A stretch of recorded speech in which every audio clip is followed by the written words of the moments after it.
kuna nyapane ala no dema. Ona turkoto bana kumbane ankato denikane. Ankato denikane. Akim ficha, akir kusoro filia. Faben toko nyani Mamadou Thiam, saken toko nyani ko Moulay Fadiga. Kere mena do are menya soninko a xare mem pay hadaraga Vieux Thiam kane.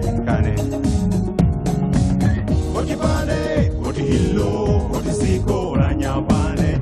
Oti bane, oti hillo, oti siko ranya bane.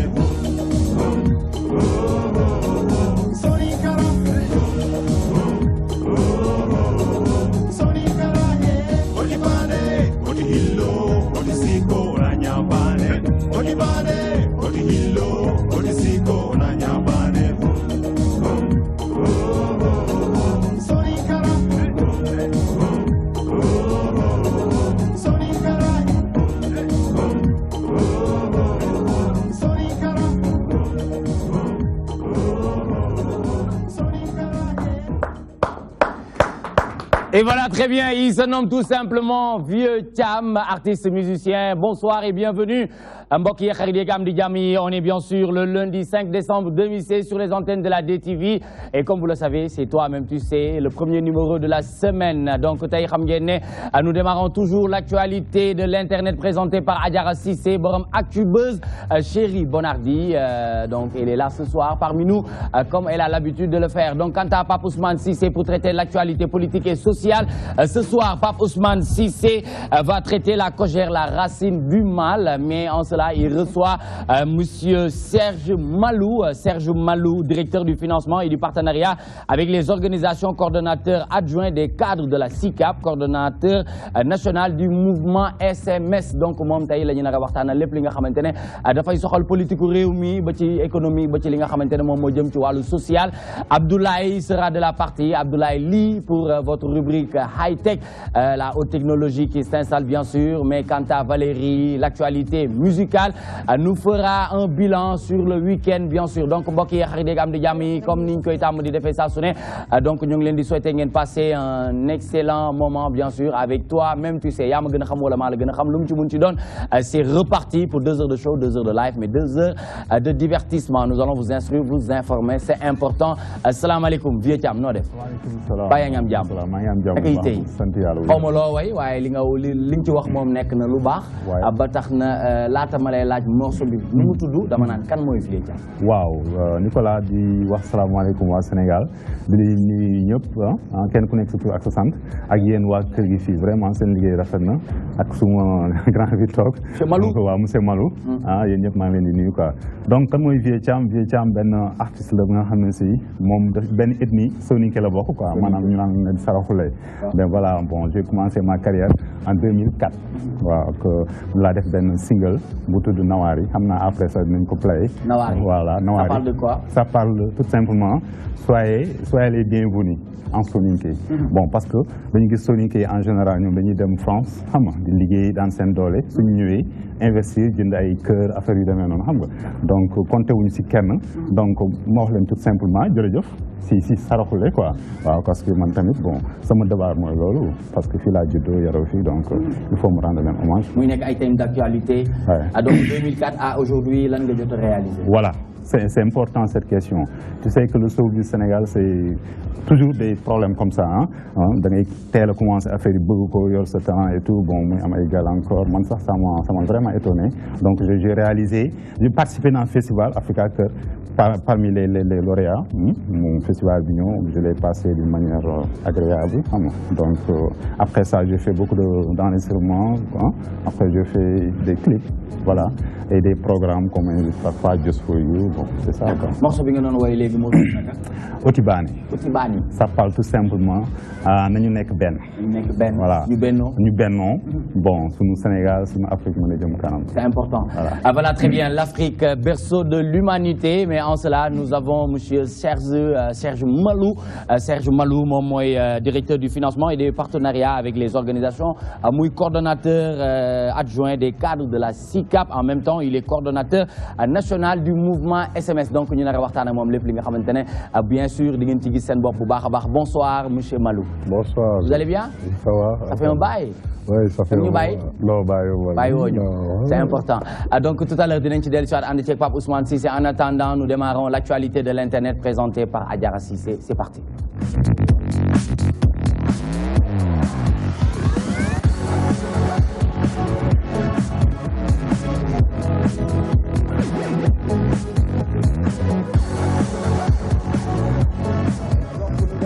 L'actualité de l'Internet selon Seneweb, bien sûr, 105 millions de francs CFA pour les festivités de la Cogère, n'est-ce pas Adjara?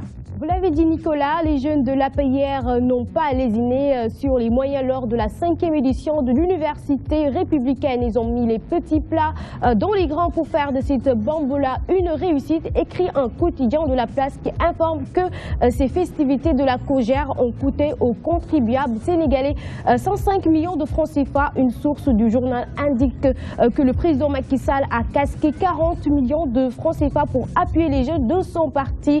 Il en a profité aussi pour recadrer ces jeunes. Selon nos confrères, la rencontre a été émaillée d'indiscipline, caractérisée de désordre, de violence verbale et huée à l'endroit de Thérèse Faye Diouf, la coordonnatrice nationale de la Cogère, devant le président de la République, ce qui n'a pas manqué de faire réagir le boss de l'APR qui visiblement était énervé.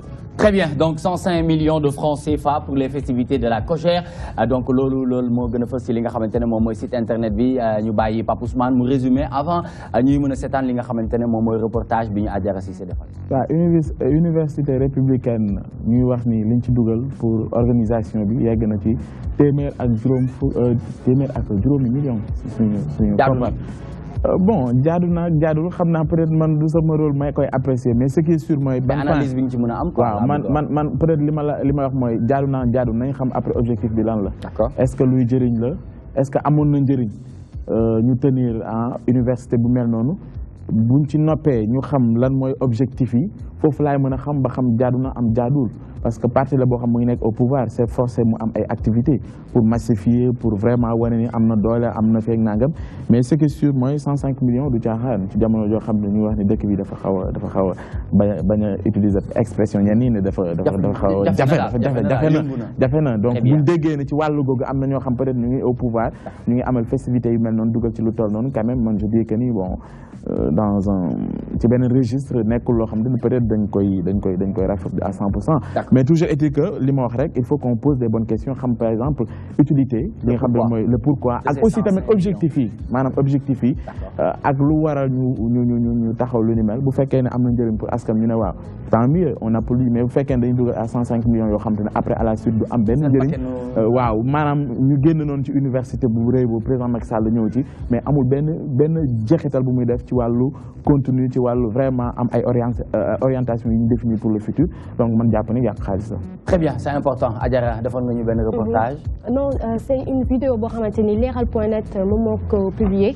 di wane rek discours bi nga xamante ni président Macky Sall def na ko jëmale ko ci ndaw APR yi ndax booy déglu ci information bi. Thérèse Faye Diouf dañ ko doon hué di ko wuwoo ci devant le président de la République ba nga xamante ni dafa jël avec plein de courage pour mën a def li nga xamante ni moom moo nekkoon discours am. Alors justement mu doon relever les bretelles rek donc dañuy dem seetaan vidéo bi ak ñëwaat ci plateau bi. Très bien. La déclaration fondatrice de notre parti, le camarade Diène Farba Sarr en a extrait quelques aspects. Cette déclaration est fondatrice. Il faut que la jeunesse du parti la maîtrise parce que tout est contenu dans cette déclaration et elle reste d'actualité. Prenez connaissance de Yoonu Yokkute qui a été à la base du plan Sénégal émergent. Cette manière donc, disais-je, a été formulée déjà dans ce programme, projet de société, le chemin du développement véritable.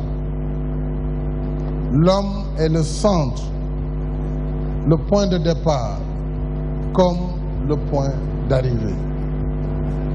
Toute la politique sociale que je mets en œuvre toute la politique sociale. Donc, tire sa source et sa force de cette conviction. Voilà pourquoi, chers camarades jeunes, dès le lendemain de mon investiture, j'ai lancé un vaste programme de réforme sociale qui se poursuit aujourd'hui et dont la seule finalité est d'améliorer les conditions de vie du peuple sénégalais. Très bien, c'est important d'améliorer les conditions de vie sénégalais, c'est important. Mais ba tey ñu ngi ci li nga xamante ne moom mooy montant bi muy 105 millions de francs.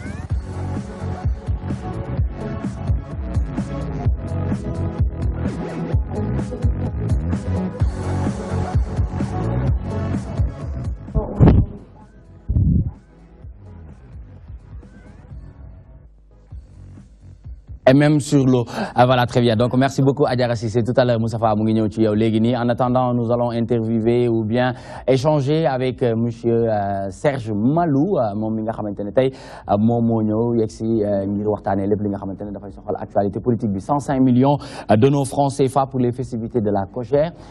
C'est par rapport à quoi pour cet investissement boobu nga xamantene son excellence def na ko ci ko. Bon, d'abord man dama leen di gërëm leen ci invitation bi sant leen bu baax di leen wax ne namoon naa leen. ñoo la raw fuuf. Donc di gërëm aussi waa SICAP yëpp di gërëm samay militants samay sympathisants yëpp. Ci question bi aussi li ma la ciy wax rek mooy man déjà je suis pas membre de la COJER, bien vrai que je suis jeune mais je milite pas à la COJER. Mais pourquoi? Bon, c'est ma conviction. Hein. Moi, je milite dans la cellule des cadres de l'APR, dans la CCR, quoi. Parce que là, la fonction que j'occupe, la position que j'occupe au niveau des SICAP, c'est le vice-coordinateur des cadres au niveau de la CCR. Oui, mais vous avez un avis par rapport à li nga xamantene. Ouais, ça m'a avis, moi, li ñu wax déjà, journaliste, li ñu wax, amut. Bon. Wow, amut. 105 millions? Non, mais j'ose le dire. Hein. Je ne suis pas membre de la COJER, mais je sais un peu comment fonctionne le parti. Parce que même si nous dépensons 105 millions, mais encore que Wourouma, mais ce n'est pas l'argent du contribuable. Parce que nous, ils ont adressé la COJER, ils ont fait cette manifestation, ils ont adressé un courrier à tous les responsables du parti. Tout le monde. Man mi di wax ak yow jot naa seen lettre de soutien. COJER yorul xaalis tey boo leen fëggoon yoruñu budget de fonctionnement boo xam ne mën nañ def seen activité yoruñu ko. D'accord.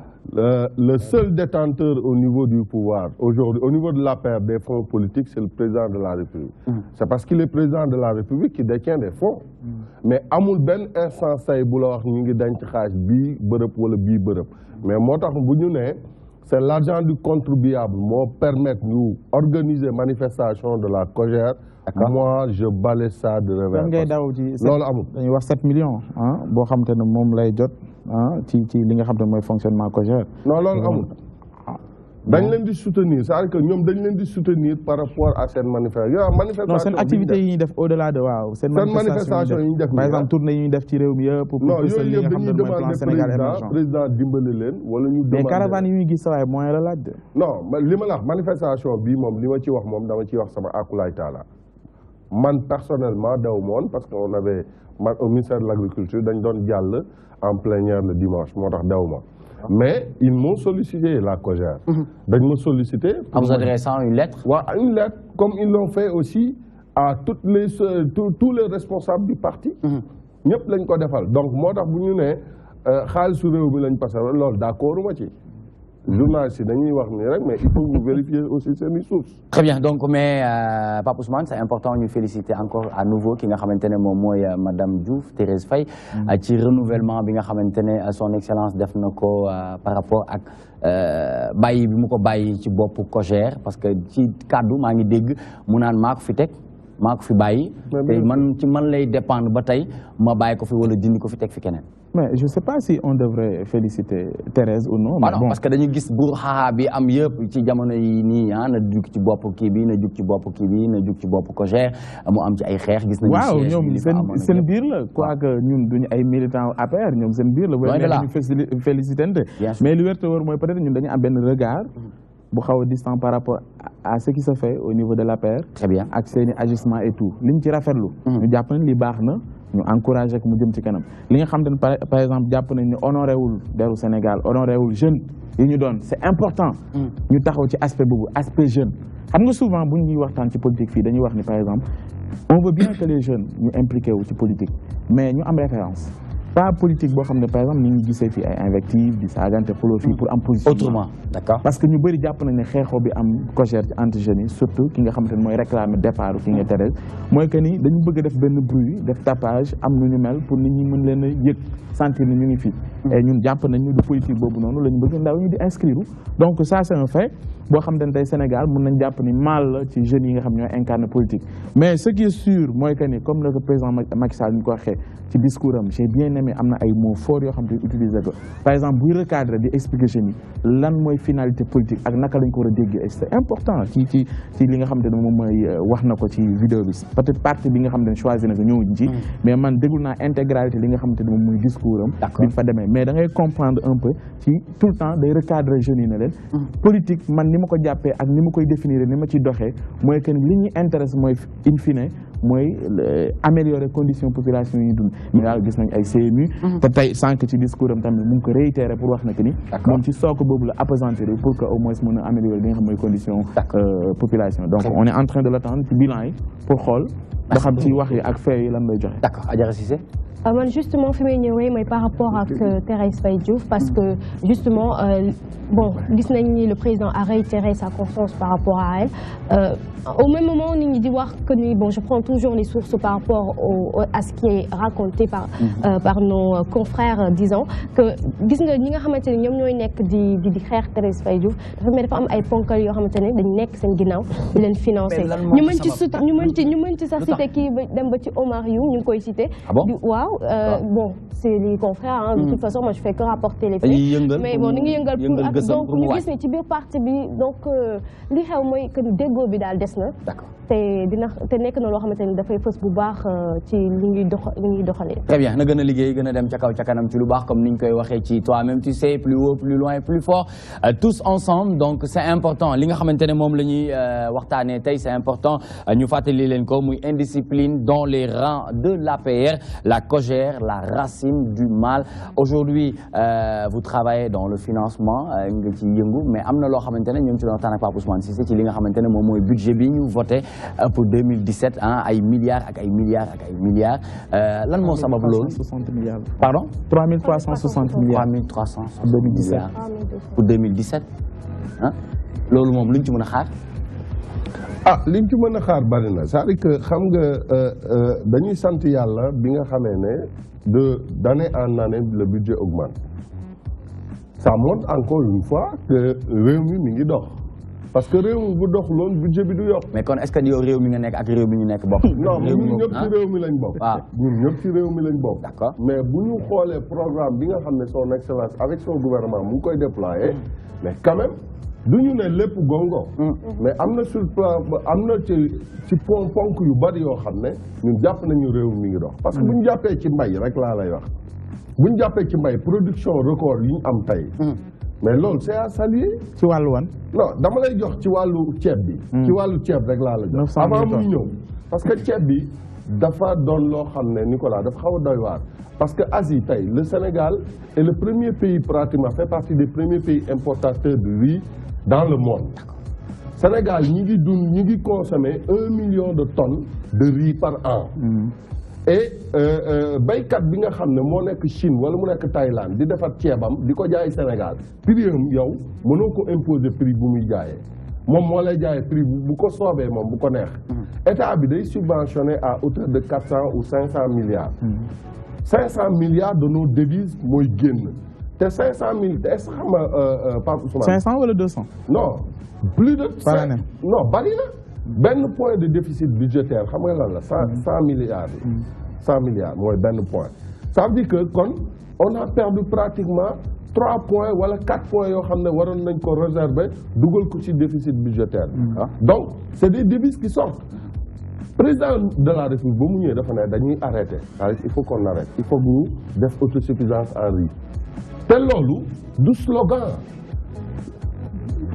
borom xam-xam yi nga xam ne ñoo nekk ci pays yooyu Thaïlande ak yooyu ak Chine ñoo ne fii ak 2022 ñoom seeni population du ñu mën a tey produit ceeb ba di ci dunde ba mën ko génne te ñun ñu yaakaar leen kon ku ne na nga yaakaar sa bopp président léegi ne nañ yaakaar suñu bopp pour mën a comme sénégalais yi mënuñu leen tere lekk ceeb ñun nañu bàyyi bu ñu waxee ci wàllu suukar bi nag non ci wàllu suukar bi aussi problème bi ci am rek ñun ñëpp yëg nañ ko produit denrée alimentaire des fois day rare des fois mu positionné mais Sénégal tey bu ñu xoolee man kañ li may wax rek mooy nañu diversifier force yi c'est-à-dire que tey au niveau de la CSE nañu amaat yeneen compagnie yoo xam ne concurrence day am parce que concurrence fu mu am rek prix bi dina wàññeeku bu baax pour askan week-end bi ñu génn nii jafe-jafe ndox bi ba tey nii mu ngi lëmbee àddina non jafe-jafe ndox moom benn parce que man am naa ndox sama kër am na ndox ñun am ngeen ndox mais problème ndox bi yàgg na non problème ndox moom Sénégal nañu waxante dëgg bu ñu waxee suñu akulaay taala mais rupture la ñu wax de ak problème mu ndox ak problème mu courant problème mu ndox non courant moom jamono yi li muy def moom amul fenn li muy def moom gëj naa ko gis mais nañ ko wax président ba mu ñëwee coupure yi da nga doon am 6 heures de temps de coupure 8 heures de temps waaw non am na jéego amatoo ko non nañu waxante ne même boo ko amee bu ma ne mënu ma ne mais Serge jamono jii nii monsieur Malou baax na mais jamono jii nii ci courant ak ci ndox mi jafe na de Adjara non ndox bi temps yi jafe na damay d'accord ndox bi am na gox-goxaan yoo xam ne man dégg naa ci wee for naa ci wee bëy na xaw na jafe nañu wut ay citerne ñu dem Liberté 4 non mais fii sax HLM Cité Bissap benn tali tey ça fait 3 jours boole ci Mariste bon bu ñu defee le constat dans Dakar ak banlieue il y a des quartiers yoo xamante ni tey ça fait 3 jours amuñu ndox donc ñuy wax que ni dafa am ay lu défectueux ay perturbations côté Kër Momar Sarr est-ce que Kër Momar Sarr boobu nga xamante ni jotoon na ay temps ñu toog fi benn 15 jours kenn amul ndox est-ce que Kër Momar Sarr boobu c'est pas ça le mot en fait kañ ngeen koy régler une bonne fois pour que sénégalais mën si jot mën a am jàpp ne président de la République ba mu fi ñëwee 2012 ba léegi lépp moom mënu koo régler. parce que affaire màggetul. non lépp mënu ko non tuyau bi déjà gis nañ ñaata milliards lañ ko jëlee ba mu éclaté. gis nañu président wàcc ci terrain bi gis nañ président wàcc ci terrain bi ban président nga mës a gis Sénégal am jafe-jafe ndox wala courant mu wàcc ci terrain bi man leen laa bëgg a am doo fi toog ci plateau bi ne lépp gongo mais li mu def laa wax. mën nañ ko ne duut baaraam waaw li mu def laa wax. mën nañ ne duut baaraam te boo leen amee sañ-sañ di relever ay manquements yi am ndox beeg fan yii am leen noonu sañ-sañ. ngeen ne président dugal na 18 milliards ci gerte bi ren. ne am leen sañ-sañ ngeen ne président PUDC bi mi ngi koy doxal.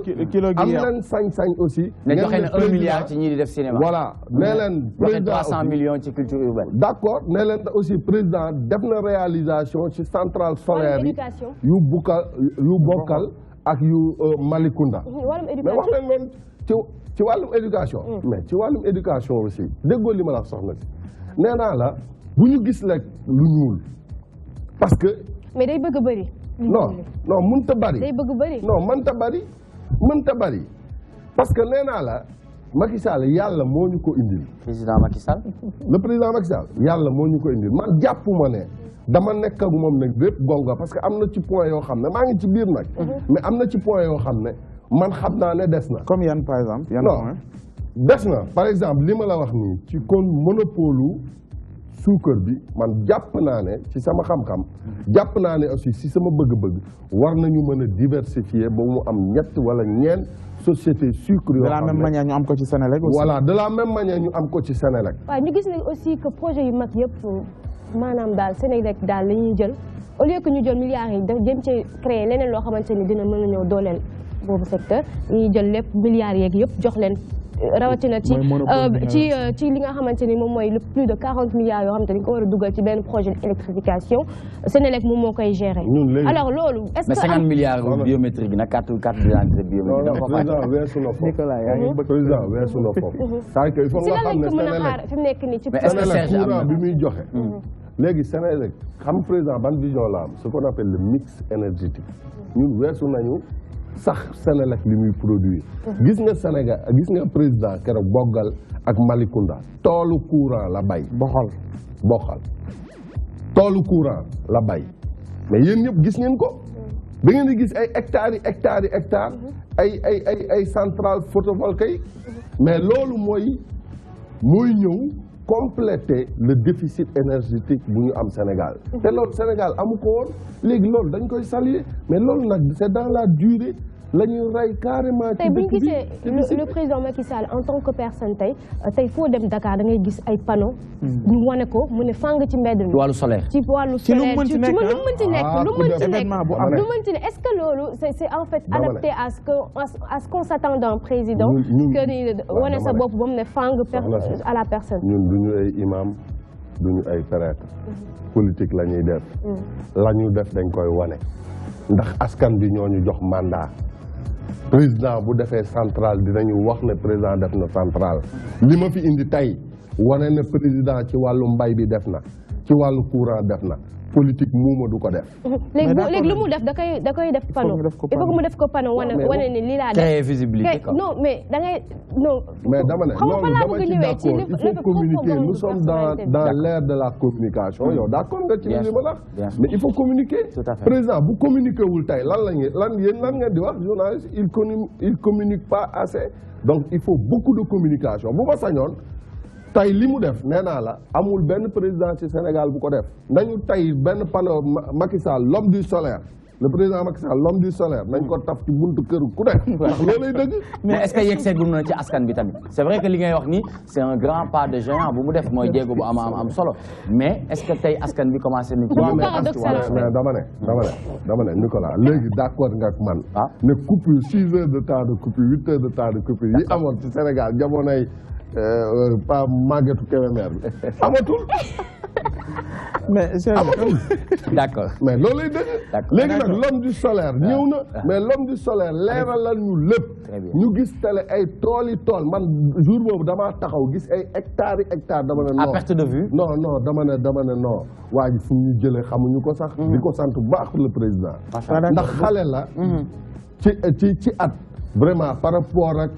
liñ fi daan gis ay mag yoo xam dañuy téye xaalis di ko passer dëkk bi di ko yàq tey mu ne la gouvernance sobre et vertueuse tey amul benn ministre am wala benn directeur am bu ñeme tey yor xaalis di ko passer ci dëkk bi. en tout cas man assemblée dama ne waa assemblée sax Pape Ousmane xanaa of nag yëgul loolu kay ci waa kon li ngay wax ni pasa gis nañ ko bu yàggoo ci élection ci référendum non kan moo référendum man référendum waxuma loolu de au conseil des collectivités territoriales on a entendu au niveau des parcelles ñuy distribuer ay mallettes de gauche à droite loolu mënuñu ko wax tey bàyyi leen di wax ne on a entendu gis nga li am solo li amoon xama woon ni na yéen xam ngeen loolu li woon ni na ndax tey boo xoolee tey ni ñuy doxalee réew mi tey boo xoolee ministre Abdoulaye ni mu doon doxalee ak ministre tey Macky Sall le président Macky Sall di nga xam ne am na différence ci lu bari ci doxalin les gens ne peuvent pas se permettre aussi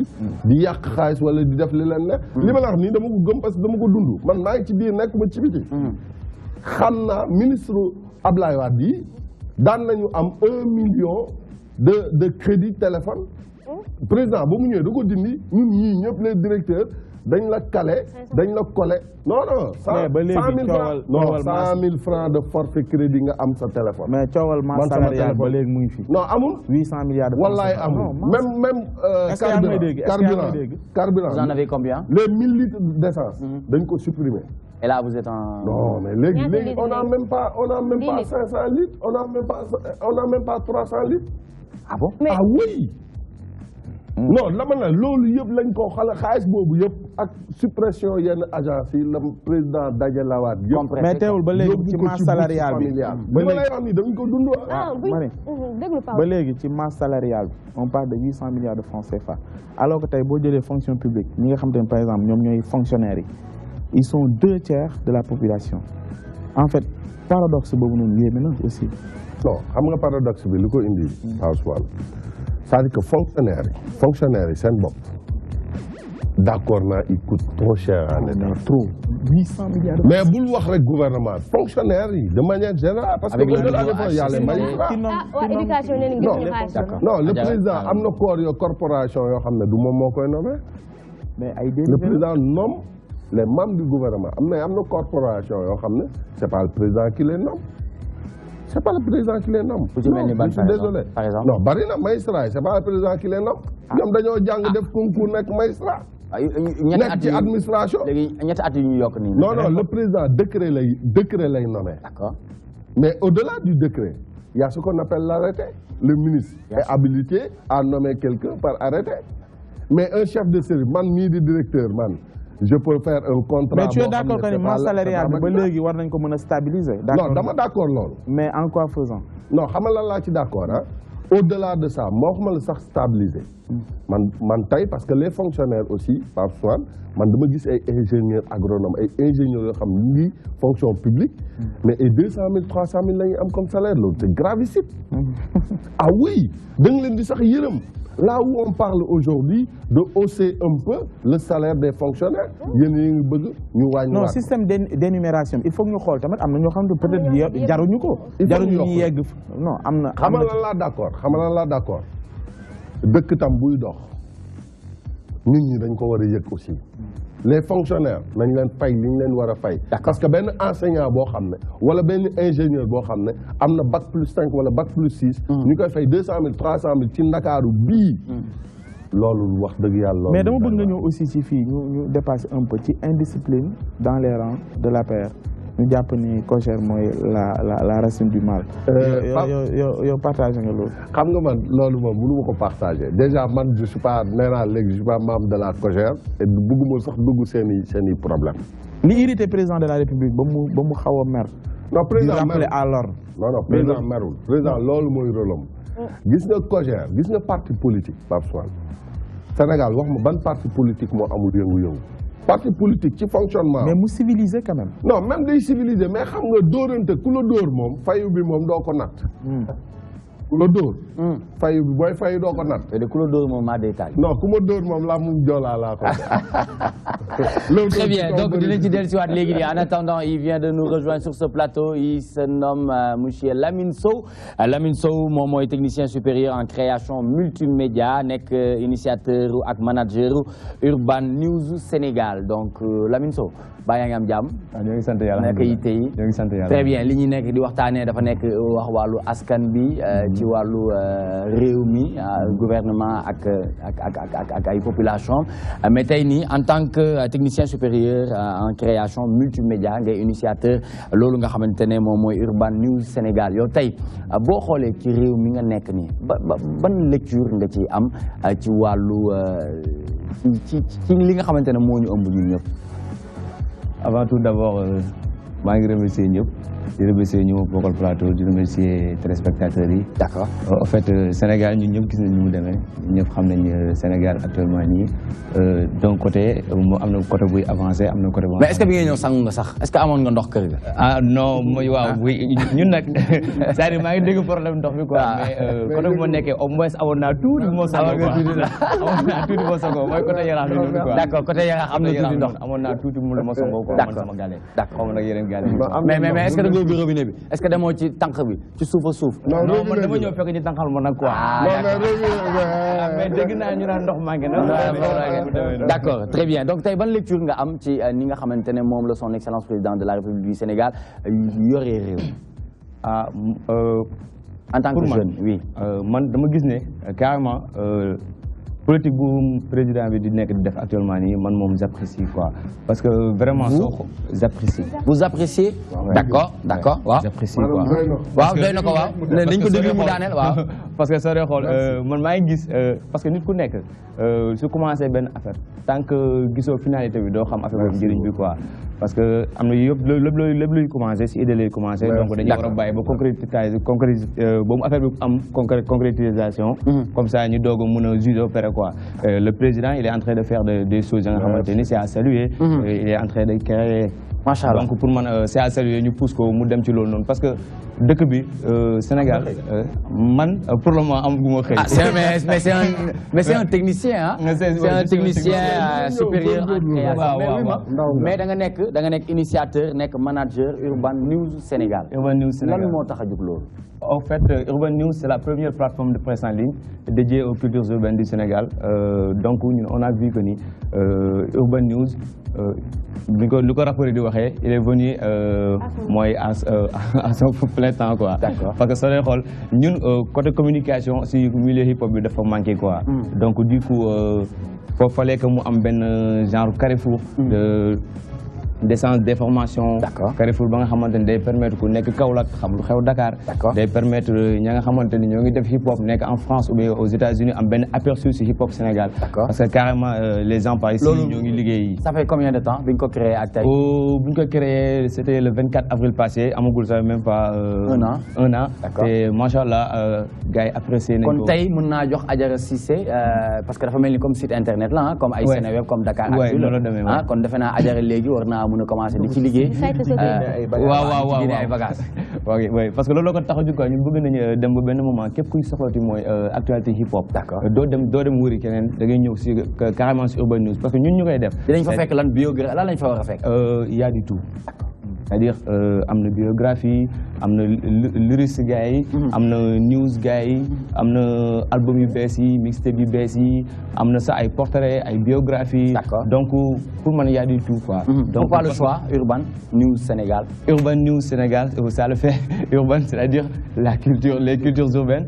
Et news pour donner les informations. Très bien, donc vous vous limitez ci rap bi quoi. Oui, c'est pas rap, hip hop dans sa globalité. Très bien, dinañ ci dellu si waat léegi mais li ma bëggoon fàtte woon laaj Vieux Thiam mooy Vieux yow bi nga ñëw sangu waaw amoon nga ndox kër ga wala dañ la tànqal dama teel a yow da nga teel a yow waaw après bi may yow dama jàpp julli mais amoon ndox nag Cheikh sama waaye nga nag mais amoon ndox amul woon ndox très bien c'est important ci kanam dañuy dem këram yor suñuy bari il le faut voilà il le faut très bien Pape Ousmane waaw dama bëggoon ñu ñëw ci insécurité bi aussi parce que comme temps yëpp dafa nekk actualité bëggoon nañ aussi am sa lecture ci loolu ak peine de mort bi ñu yëkkati gis nañ quand même li nga xamante ne moom la ci président de la République Macky Sall la joxe comme gis-gis ni perpétuité ci ñi nga xamante ne ñooy def yenn faat yi mais à votre niveau certainement da ngay dooleel président soog ma ni beneen gis-gis ni ci am.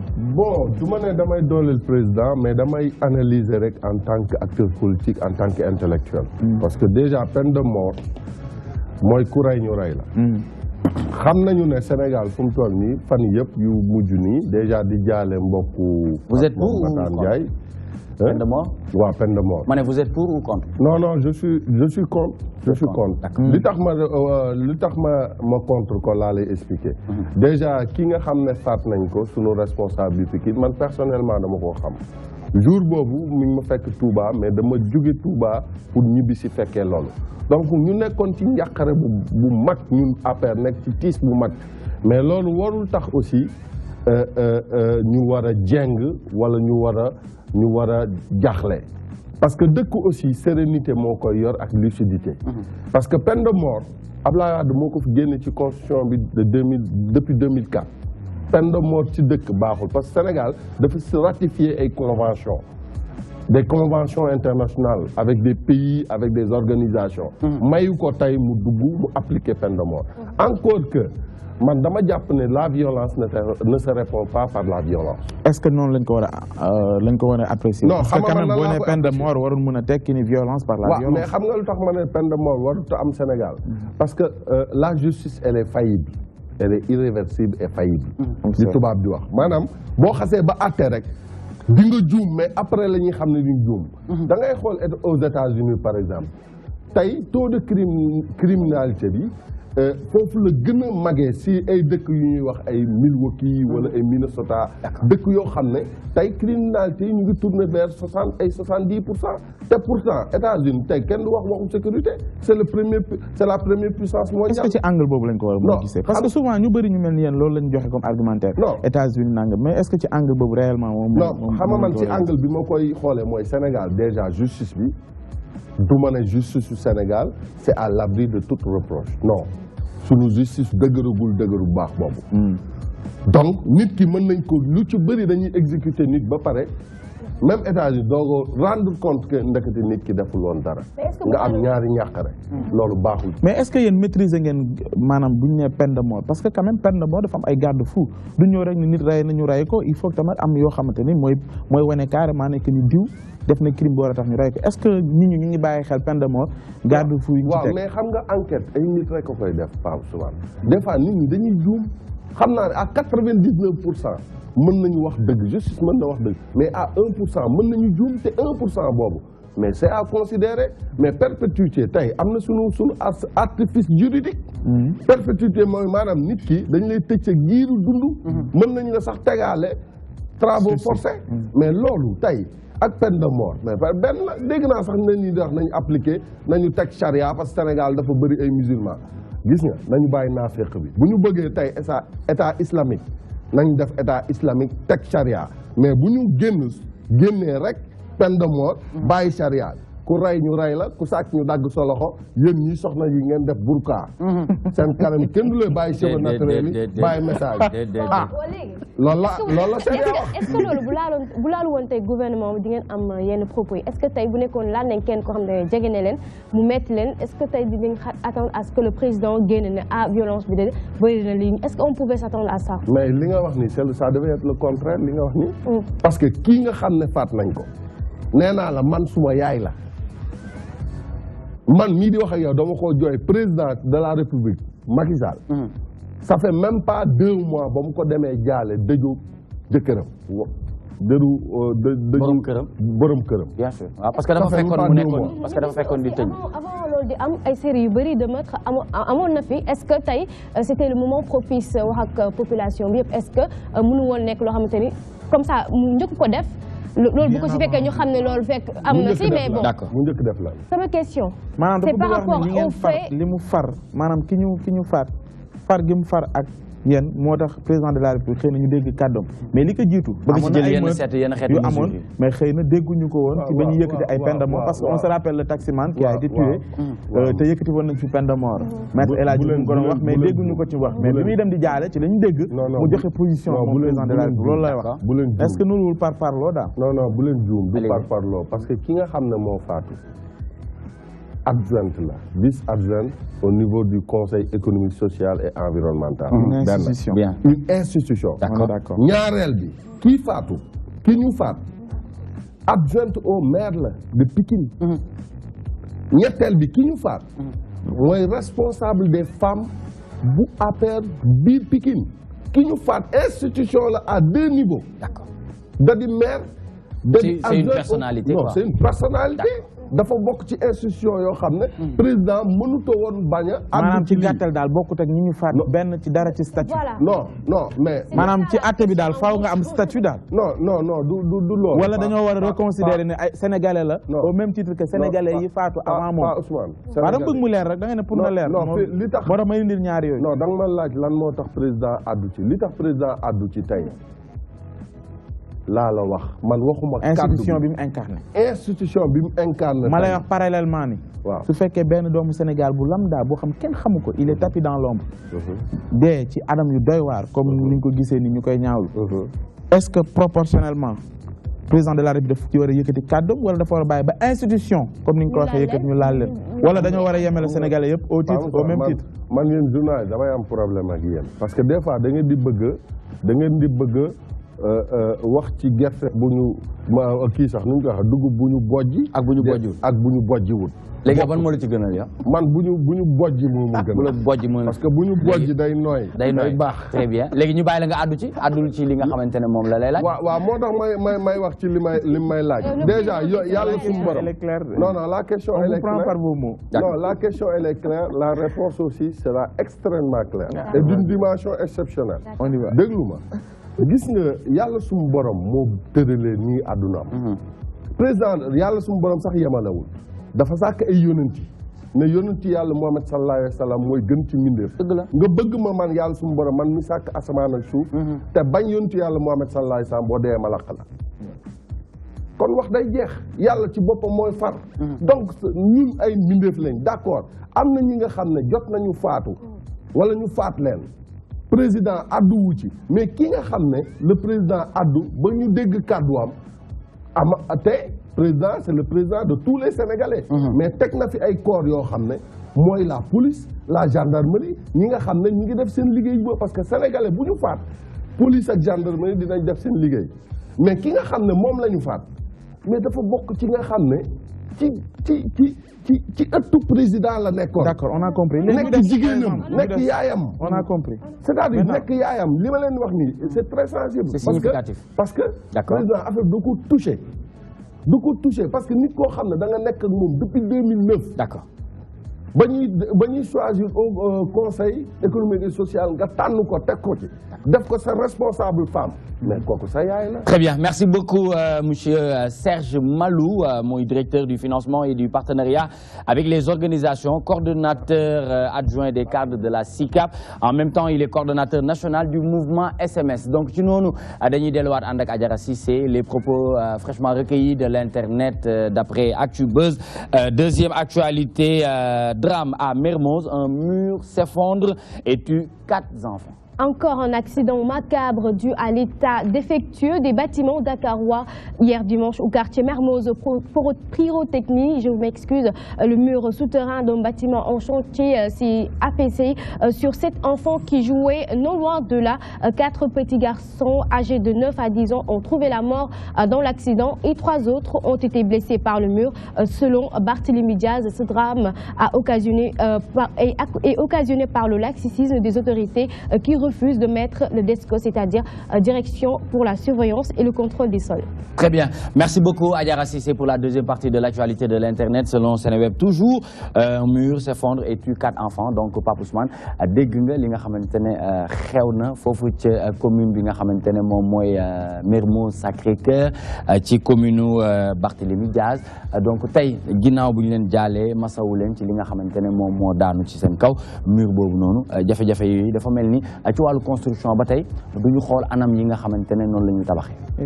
te ay xale lañ teg ci mais gis nga bi Mermoz lañ wax benn localité parmi tant d'autres gis nga boo duggee ci banlieue bi. waaw bu yàggul ñu ngi gis meurtre bi amoon Grand Yoff ñu ngi doon gis ci témoignage yi des gens yu doon addu di wax autorités yi pour nañ ñoo xool yenn kër yi nga xam ne pratiquement menacé de jeng na dem na ba egg ci état de délabrement boo xam ne buñ ci jugul mën na daanu def jëye mais à notre grande surprise par exemple duñu gis comme ni nga ko waxee DESCOS yu mel noonu mu taxaw ci dem ci il faut ñu xaar ba jëye am au Sénégal pour ñu mën a taxaw ne nangam depuis longtemps on a toujours dit que ni normes yi ñuy tabaxee fii Sénégal daf ci am ay pàcc yoo xam te ne ba léegi ça laisse à désirer. Les gens ne respectent plus les normes de construction dañuy dégg ay spécialistes ñu yëkkati mais ils sont peu yu ko maîtriser. mais réellement ñan la ñu dénk loolu ñan la ñu dénk loolu. koy wax DESCOS moom la wax sànq naan parce que moom li muy kaas moom batte de au moins entité bi ñoom ñu gérer ko nga xamante ni ils ont la possibilité bu ñu leen mandaté mu wóor leen ci seen kii la ñu mën a parce que comme DESCOS benn entité boo xam ne mënu par exemple Sénégal gépp ngay def li nga xam ne mooy surveillance c'est-à-dire même bu fekkoon sax am na les moyens humains am les moyens techniques ak yooyu du ko mën parce que Sénégal dafa quoi qu'on puisse dafa yaatu mais bu fekkoon par exemple ci mënoon nañoo xalaat mu doon benn pàcc ci prérogative yi nga xam te ñooy collectivités locales yi peut-être xëy na liggéey bi dina yomb foofu mooy que ne surveillance yi balaa ngaa tabax dara kër ñu xool saytu ba xam est-ce que normes yi respecté. mais est-ce que ñu ngi liggéey en parfaite collaboration avec les mairies aussi? Je sais pas loolu aussi tamit on ne sait pas parce que am mel ni DESCOS par exemple da ngay en fait pour nga am seen activité ci année bi xëy na dafay xaw a jafe wala boog bu ñuy def seeni opération xëy na dañuy cibler léegi ciblage boobu noonu est-ce que dinañ def ay évaluation on ne sait pas c'est des questions que l'on se pose mais ñun yaakaar nañ par exemple tey ci Dakar rek ci Dakar parce que buñ fàtte aussi maa ngi fàttaliku il y a peut-être 6 mois defoon na benn opération au niveau du centre-ville yenn ci ay bâtiments yu ñu jàppoon ne ñu ngi waaj a daanu ñu dem fexe ba ñi fa dëkkoon ñu génne leen fa pour wàcce pour daaneel ko mais il faut aussi tamit les populations ñu collaborer ak les autorités xam ni ñi leen fay jëlee c'est pour leur sécurité mais da ngay gis ñoo xam par exemple seen kër yi dafa dem ba bay daan ñu leen fay jëlee pour yóbbu leen feneen mais dañuy bañ alors que c'est mais tamit parce que on comprend non d'accord xam nga on ne peut pas faire des omelettes sans casser des œufs. xam nga loolu d'accord nañ ci mais bu fekkee ni par exemple. mais war na mën a bokk ci seen i ay mesures moo tax réflexion dama leen di dindi fii mais dinaa am fu mu leen mën a. mais réflexion bi à tous les niveaux la. d'accord il faut que les acteurs ñu mën a toog xool. lu ci nekk lan moo ci mën a nekk. mais aussi population yi ñu nangu am benn modestie. pour que ñu xam ne si seen sécurité la jëm moo tax ma ne la c'est à tous les niveaux. très bien mais il faut qu'on engage les réflexions. Vieux Thiam il est porteur de voix artiste musicien li ñuy wax ni dafay war a bokk ci seen i répertoire ah. woy ci sensibiliser indi ay thèmes d'actualité tey ban analyse nga mën a def ci lii nga xamante ne am na Mermoz ba ñeenti xale seen bakkan woon.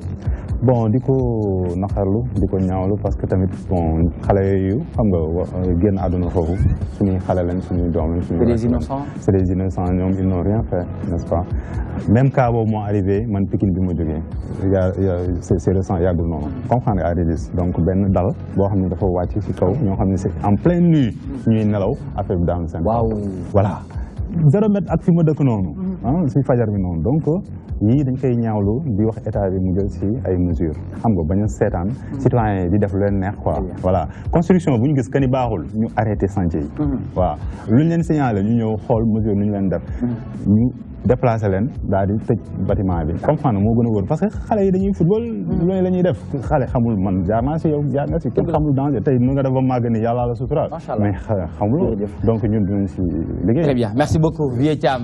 Serge Malou, est-ce que li ma doon wax léegi ak Adjara Cissé jotul desktop boobu noonu tudd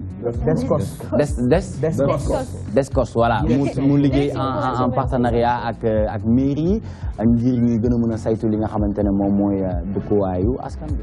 non man sax bon gisuma ñu parce que bokkuñu sax intervention man je pense que fi angle bi may waxee mooy Descos la ñu war a dooleel parce que man xam naa leen bu baax man maa ngi au 5e ñoom ñu ngi au rez-de-chaussée donc xam naa leen amuñu moyen c'est une direction boo xam ne dañ ko war a dooleel. mais bu ñu bokkoon ak ay mairie di liggéey ak parfaite collaboration est-ce que loolu tamit du leen faciliter seen tâche.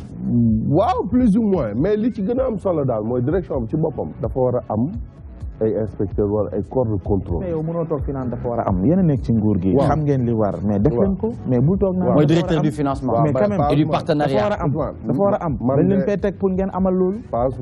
man mënumaa nekk nag ci Dakar. déet kon nag bu ñu wax ne dafa war a am. ah bon. nekk ci mais boo nekkee ci Dakar bi kay yaa ngi ci garab. waaw d'accord mais nag man bay lañ ma sant. financement mbay mi. man boo ma bëggee wax ay surveillance bâtiment xam nga nag may sonal. man li ma ci mën a àddu rek mooy wax sama xalaat te dama d'accord ak yéen ne bâtiment. ñun nag ànduñu ci xalaat boobu nga wax ne dafa war a def. faire 10 ñu jël faire 2 wala faire 3 di ko construire bâtiment bi di weng di rey ay doomu aadama di faat ay doomu aadama vraiment loolu dañ koy ñaaw. c'est important mais li ma mën a wax rek mooy Descos encore une fois bu dee autorités yi ñuy dégg nañ leen dooleel bu ñu leen dooleelee ba noppi vraiment ñu teg ay corps de contrôle yoo xam ne di yor ay véhicules di sillonner le territoire sénégalais aussi mën a xool chaque région wala chaque collectivité ñoom fay représenter. Très bien, merci beaucoup Adjara pour clore ce chapitre. Pour clore man je pense que responsabilité c'est partagé autant pour ñi dëkk autant pour ñi nga xamante ne ñoom ñooy abattre maison yi parce que booy seet si circonstance ñu ñàkkee seen bakkan xale yi c'est que kër gi dañ ko doon daaneel. donc kër gi bi ñu koy daaneel il y avait aucun dispositif sécuritaire boo xamante ni jël nañ ko pour mën a protéger ñi nga xamante ni ñoom ñooy romb côté boobu donc xale yi dañu demoon di arroser benn kii bu ji bu ñu defoon ci affaire de arachide xale yi xam nga rek ñuy dem di ko arroser waaw à chaque fois noonu lañ ko doon defee donc ci noonu la ñu ñàkkee seen bakkan donc justement mu may fàttali rek benn histoire bu tamit bu xewoon fii suñu ginnaaw fii ci ginnaaw Excaf benn maçon boo xamante ne dafa ñëwoon di abattre benn kër donc noonu la bâtiment bi daanoo si comme noonu la ñàkkee bakkan. am na ci benn vidéo bu ma ci gis ci réseaux sociaux yi mais dafa reetaalu bañ benn njaayeen naan xanaa kii njóobeen la parce que dafa nekk ci benn benn tube lay dóor di ko dóor pour affaire bi damm léegi bu loolu daanoo fi mu taxaw affaire bi nii day wàcc. voilà donc amuñu léegi day dóor ba benn niveau rek affaire bi di effondré mu taxaw. gis nga donc muy wane ni rek que ni ñu bëri xamuñu nan la ñuy abattre yooyu les bâtiments te mu nekk loo xamante ni bon lu primordial déjà c'est sécurité nit ki ak ñeneen ñi romb. voilà merci beaucoup Adjara Cissé pour la deuxième actualité de l'internet une question ñu dem une page de pub Pape Ousmane. waaw dama bëggoon mu ñëw ci affaire aussi Barthélémy Diaz puisque maanaam justice la ñuy wax te doon na loo xam te ni waxtaane nañ ko ñu renvoyé procès bi pour le 25 bii di ñëw ban lecture nga am ci événement yi. bon affaire Barthélémy Diaz ñu ñëpp suivre nañ ko déjà média bi mooy li may wax rek il nous faut des journalistes d'investigation. il nous faut vraiment des journalistes. non dafa niveau bi dafa xaw a manqué nag wax dëgg yàlla parce que gars yi aussi dañuy dugg ci fond wu dossier di xool parce que affaire Barthélémy bu ñu demee ba bëgg koo naxasal xelu Sénégal yi ne politique da ci rax et que président Macky Sall da ci bokk aussi ñu ngi wax lu leen neex parce que affaire ba muy am ñëpp a xam ne ñun ñëpp opposition lañ nekkoon ki fi nekkoon njiitu réew peut-être que duma ci àddu moom ñooñ la sax à l'époque ñooñu la accusé woon tey bu mu toog tey bu ñu ñëw au pouvoir mu ne président Macky Sall xam na ci dara xam nga loolu aussi baaxul. mais xam nga li ci président Macky Sall wax. waaw non président Macky Sall lim ci wax déglu naa ko. époque boobu. non du ma ci àdduwaat mais lim ci wax déglu naa ko. d'accord mais man sama position xam nga mooy lan Nicolas man dama jàpp ne Barthélémy Dias amul beneen national du burkinabé du congolais sénégalais la. donc nekk acteur politique et puis Sénégal aussi ñu soxla ko. d'accord et puis man fi ma dëkk sax ak fi mu dëkk soriwul. donc man li may wax rek xam nga mooy lan. mooy nañu wóolu justice su Sénégal. benn nañu wóolu justice su Sénégal. te man jàpp naa ne justice sera rendue sur l'affaire Barthélémy Dias parce que moom moo ko soxla. beneen bi nag boo leen ma laaj sama position personnelle mooy Barthélémy li ko dal man ku ñëwoon sama kër bëgg maa faat laata nga may faat man ma faat la man loolooy sama position. sama bu ma ko bënee tekki mooy Barthélémy li mu def moom la war a def léegi nag nañ déglu ñu avec sérénité bañ a accuser personne ne c'est un procès politique. mu nekk justice bu équitable dina nekk justice bu équitable nañu wóolu suñuy magistrat. D'accord.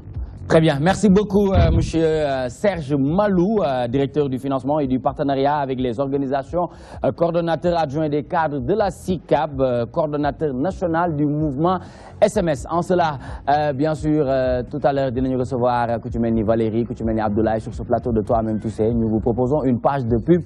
Beaucoup de faire nous dans Toi-même tu sais.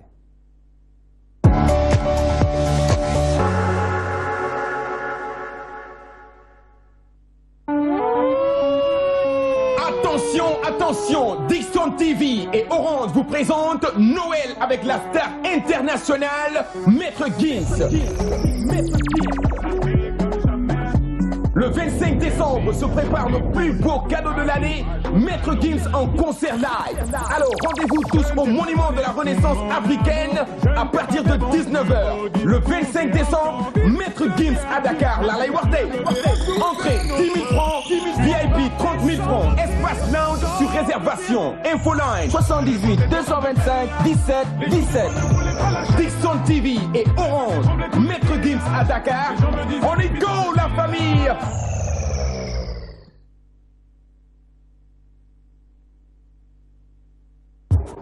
Fondé en 2011 au cœur du quartier du Point E de Dakar, le concept de l'Institut de beauté Caresse a été pensé pour s'adapter au rythme d'une clientèle urbaine et pressée.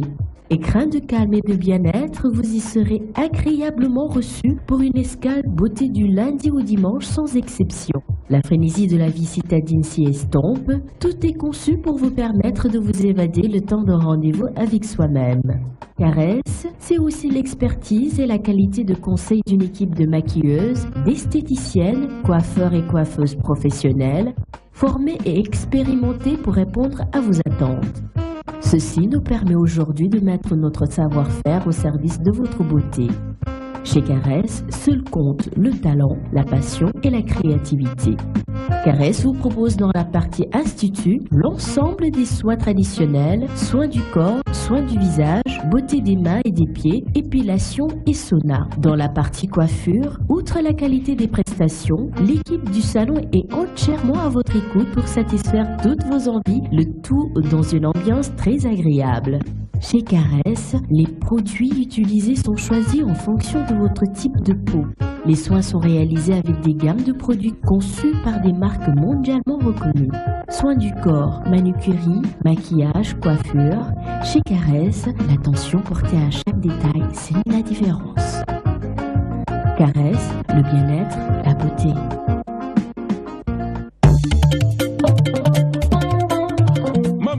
ak le groupe Nadia Zak ñu ne anniversaire bi day le 16 décembre la au théâtre national Daniel Sorano Mame Gor dikkal Fatima yi ñu ne sous le patronage de son excellence monsieur Macky Sall président de la République du Sénégal Marième Faye Sall première dame Moustapha Niasse président Assemblée nationale Abdoulaye Daouda Diallo ministre de l'Intérieur Mariama Sarr ministre de la Femme Moustapha Diop ministre de la Microfinance Amadou Ba ministre des Finances Madame Collé Faye Moussa Diama opérateur économique ca Kaolack Madame Dramé Khadija Choupi Pape Moussa Traoré opérateur économique Ahmed Tidiane Niang opérateur économique Cheikh Mbaw Kossidé Tayrou Sarr opérateur économique Cheikh Amar PDG groupe holding Amar Madame Marie Amar DG Amar logistique Kader Ndiaye vice-président holding Amar Maître El Hadj Diouf avocat à la cour Madame Diouf bébé Bass Mohamed Lamine Massali patron PDS Konté Thiès El Hadj Diouf l'international double ballon d'or africain Jay Mangor ne anniversaire bi day le 16 décembre bi dana théâtre national Daniel Sorano dégg nga lii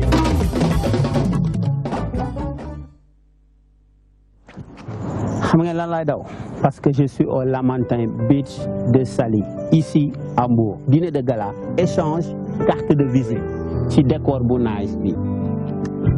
Allô Baba.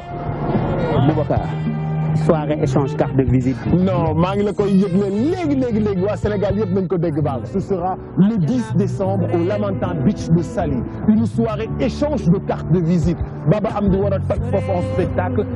Les classiques de Youssou Ndour, les classiques de Oumar Pène en hommage bien sûr, un buffet exceptionnel mais ñëpp ñëw ku mu neex nga fanaan Lamantin Beach dinañu rey xar def ay njombar rey ginaar méchoui def salade lépp dina fa am. Attention réservez leen léegi. dafay nice.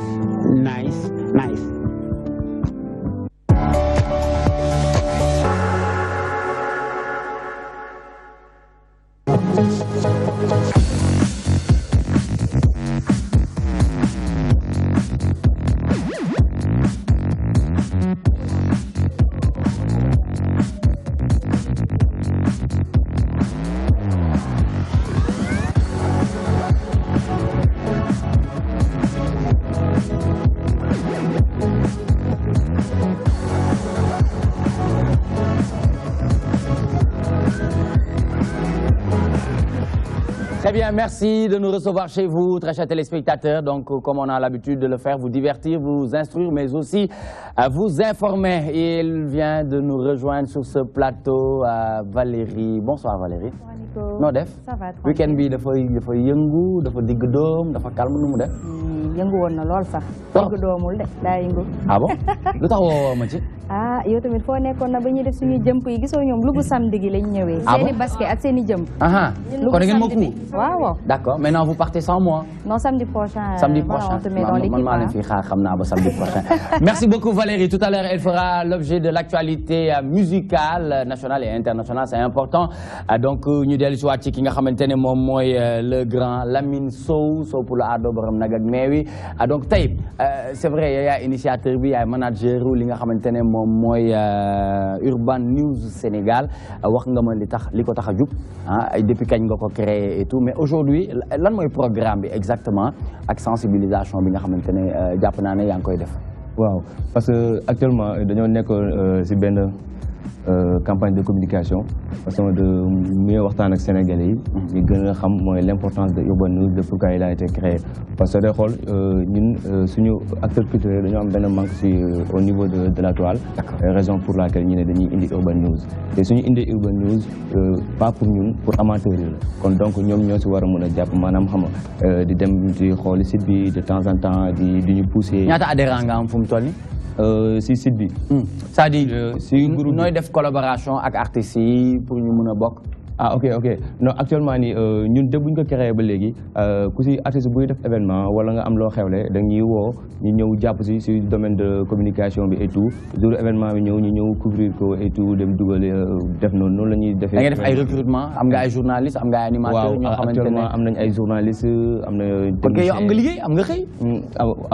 am nañ xëy mais xëy bi xam nga dafa demee boor quoi. dafa demee boor expliquez ma nu mu demee boor boog ma dama bëgg comprendre parce que boo créé site bu mel nii nekk initiateur bi nekk manager bi tey yaa ngi may wax recrutement ci wàllu journaliste yi yaa ngi ci am ñoo ci jël wàllu animateur xëy na du ñàkk pour ñu gën a mën a galvaniser li nga xamante ne moom mooy site bi. ok parce que site bi soo dee xool dans sa globalité dafa soxla 14 emplois ñun loolu la ñuy déployer te ñun soo dee xool loolu ñuy génne noonu en tant que jeune parce que président moo ñu ko wax daf ñu ne vous êtes des jeunes dem leen dans l'entrepreneuriat comprendre nga donc ñun bu ñu defee suñu formation une formation de 2 ans bu ñu paree on s'est dit que ni pourquoi pas ne pas créer benn affaire pour servir suñu dëkk parce que soo dee xoosam mooy suñu credo servir notre nation. Pape Ousmane kii dafa mel ni dafa dem seeti ministre Mame Niang wala mu koy clin d'œil waaw wala mu koy clin d'œil ragal daa ko de dafa gis gentleman bi ni muy waxee parce que dafa mel ni moom projet bancable na de bancable na kii day am financement kii am na financement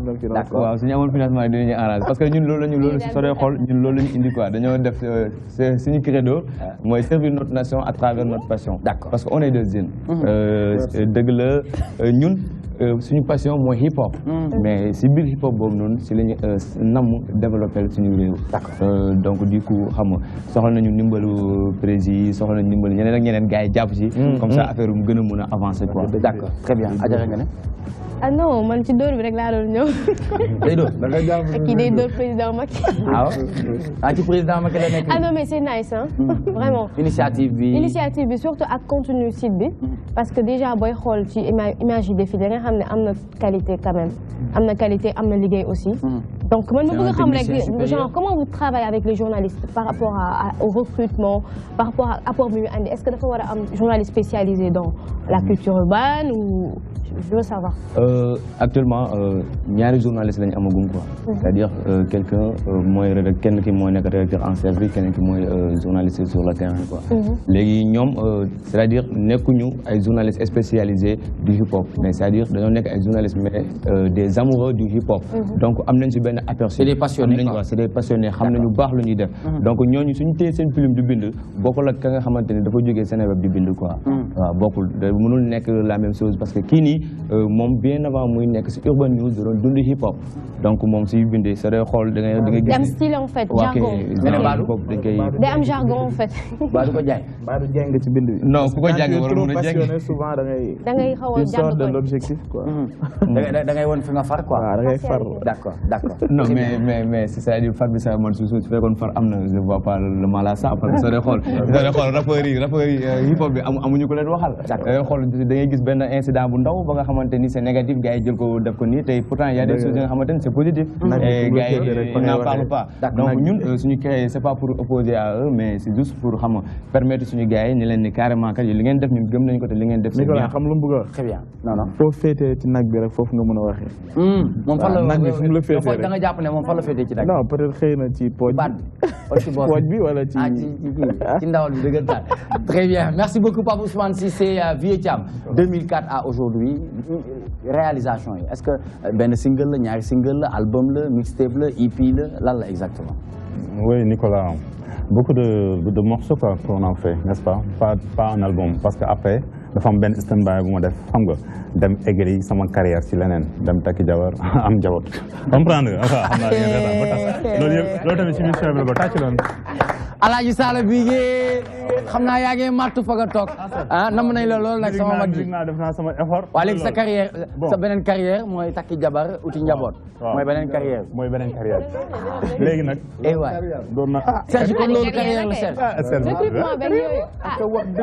ngeen dëggal ci diggante bi yooyu ay concert ay tournée la waaw tudd nga fi doom yooyu yëpp ay concert ay tournée la bon du empêcher dara yàlla li may ba tey mi ngi fi très bien mais de formation lan nga am comme formation c'est vrai que aujourd'hui dañuy gis artistes yi ñuy innover dañuy nekk ay étudiants ñi dañuy nekk ay entrepreneurs et cetera mais yow tey ban formation nga am laata ngay dugg ci musique wala ngay mélanger ak li nga xamante ne mooy musique. Bonne question man moom dama gérer benn fast food actuellement au niveau de Pikine Rudis. waaw kon tey foofu la ñuy shawarma bu dàq ci Sénégal. ah bon Pikine Rudis la nekk waaw Serge. mi ngi wax Thiam Kounda da ngay ñëw.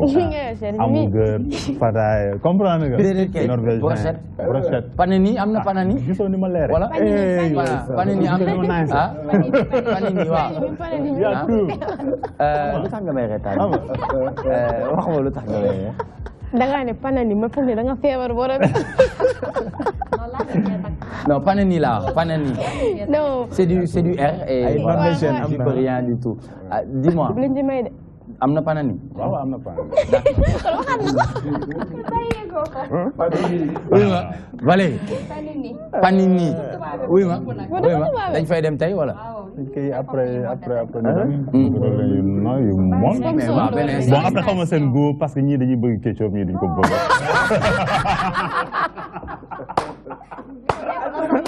ñu bëgg kaani maa ko gëm maa la gëm non yow ndaanaan bu mag a mag nga yow dara du la fay yow dara du la fay voilà très bien donc avant ñuy yeggali li nga xamante ne moom mooy waxtaan bi ndax Valérie mu ngi fii dañuy dem ci actualité musicale bien vrai que dañuy bàyyi rek Pape Ousmane am na une dernière question bu mu bëgg laaj ki nga xamante ne mooy Serge Malou bu ko defee ñu dem ci actualité musicale dellu si waat sur ce plan. seen coalition Benno Bokk Yaakaar mooy gagné législative yi ak présidentielle loolu nga gëm. Pape Ousmane yow kañ question bi moom.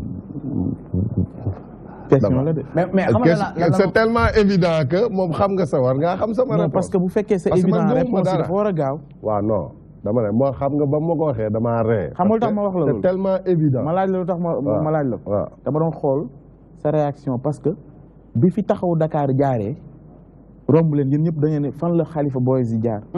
sànq bi ma la laajee dama doon xaar réactivité. mais comme ñëwul ma jàpp ni xëy na Khalifa Boys fa lañ leen jaaraat encore. Pape Ousmane gis nga ñun gis nga Sénégal ñaar la on a un pouvoir très fort une opposition molle. waxu ko far la rek. non du ma wax ku far opposition. non dama lay jox exemple. dama lay jox exemple ma gëm ko. dañoo jaar juróomi élection. ban ak ban. présidentielle lañ dem. 2012. local yi 2014. non déglu ma. mbër bi président Macky Sall daan leen. ci kaw waaw déglu ma rek passement ñun dañoo am mbër boo xam ne dafa mën a cabaxal mën a tekkum biir mën a tekkum ci biti mën a wéyale. mën a mbot mais xam luñ ci jaaxal. may ci jaaxal ba léegi gaynde guy nelawal. waaw déglu ma ñu dem législatif non déglu ma ñu dem législatif Nicolas ñu dóoraat leen ñu dem élection locale ñu dóoraat leen. fu ngeen dóore. non élection locale y a eu 602 collectivités locales. xam laa lay wax non au niveau départemental laa lay wax. non man waxuma département man bu may wax Macky Sall dama lay wax. oui da ngeen xool fi ngeen fooree ngeen koy wax. non du ma fooree man waxuma ay localité. là il est en train de parler de. non est-ce que foor na. affaire kese noonu kese. sans Benno. déglu ma. Est-ce que fort ngeen. on ne pense pas Benno. l'APR même n'est pas APR du APR moo gagné élection yi. waaw ça c'est vrai. APR gagnewul élection. c'est la coalition Macky 2012 moo gagné woon élection yi en 2012 le président Macky n'a pas gagné avec l'APR. L'APR c'est un parti membre de la coalition comme tout autre parti. Est-ce que coalition yooyu du leen tenir en otage. dëkk bi. coalition même Trump ba muy gagné au niveau des États-Unis. D'accord. Il a gagné avec une coalition. Coalition c'est une nouvelle donne. man li ma la bëggoon laaj pour ñu jeexal daanaka dem ci actualité musicale mooy yan jéego nga def ci askan bi ba nga war a mën a am grade ñu bind sa tur ci mur Ndakaaru yi. ah bon. man ça me pose un problème je dis c'est quoi exactement vous financez vous faites quoi wala biétage la day naaw. man déjà Ndakaaru laa dëkk benn sant ma génnee Ndakaaru sant moo ma génnee Ndakaaru. D'accord. mais man Ndakaaru dafa am ñaari géej. géej bu dal beeg géej bu tàng. bu góor beeg bu jigéen bi. bu góor beeg bu jigéen bi. bu jigéen bi mooy Anse Bernard. bu tàng bi bu góor bi moom mooy Yoff.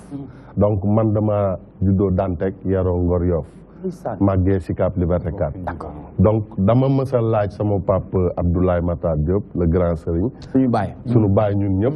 ma laaj ko ma ne ko Ndakaaru sant la wala Ndakaaru judd la. mu ne ma Serge yow ci Ndakaaru nga bokk. kon man kenn mënumaa génnee ci fukki penc ak ñaari. D'accord. Sicap laa juddoo donc yoon la gonay Sicap yi bëgg ma ba di ma tagee ci miir yi li jaaxal nit ñi kañ. mais lan nga liggéey ci ginnaaw ba ñu war la. li ma liggéey bari na nag Nicolas ndax man damay yëngu ci nawetaan bi. jeunes yi damay yëngu ak ñoom ci nawetaan yàgg naa yëngu ci nawetaan yi. Très bien. et puis aussi ñun ay ndaw lañ. sekk ndaw yi jàmm et puis delloo leen jàmm boobu et puis xam nga booy Sicap rek. voilà sant yàlla wax. Boy Sicap li mu ci mujj wax mooy lan mooy Boy Sicap. Boy Sicap. Boy Sicap. Boy Sicap waaw léegi li mu mujj wax loolu mën nga ma ko tekkil. Très bien Pape Ousmane. mais concrètement naka ngeen di résoudre équation taxaw Dakar ci législative yi ñu jëm ak yeneen échange yi ñu jëm. pour que au moins Dakar bi ngay woote woo ne da nga bokk ci fukk ak xaw ma juróom-ñeenti penc yi. mën a def seen loxo. fukki penc ak ñaar la. waaw fukki penc ak ñaar waaw bon jàpp moo chiffre bi quoi. déjà taxawu Ndakaaru boo xoolee élection wu fooratul ni mu fooree parce que ba ñu génnee élection locales yi dañu dem élection référendum ñoom ñu voté ñoom ñu taxaw pour le non ñu duma leen Dakar ñëwul bi gën a récent. non dañ mooy au conseil des collectivités territoriales. waa ñaar la 3 sièges yi fii Dakar ñoom ñoo ko ci. waaw mais dañ leen moo gën a récent. waaw dama lay wax damay def analyse bi rek. analyse bi xam nga mooy lan dañoo génn local ñu dem élection référendum ñu duma leen Dakar ci commune yëpp ñu dem au conseil bi ñoom ñu gagné ñu mais ci gagné buñ ñu gagné xam nga ne franchement jël nañu seeni conseillers yu bari te looluy dëgg. lan nañu dañoo jël seen conseil yu bari seeni voix yu bari dañ koo jël mais je reste persuadé que Khalifa Sall tekki na Dakar dara. loolu moom mënuma ko. sañoo ko sax. sañuma ko bañ a wax mais li ma lay wax mooy ci jongante yi ñu jëm nii. muy 2017. ci 2017 yii. Ah, c'est prévu pour le 2 juillet, non? Merci de 2 juillet, waaw. Yuuxu dina jip fuñ ko fogeewul. Très bien. Merci beaucoup, monsieur Serge Malou, directeur du financement et du partenariat avec les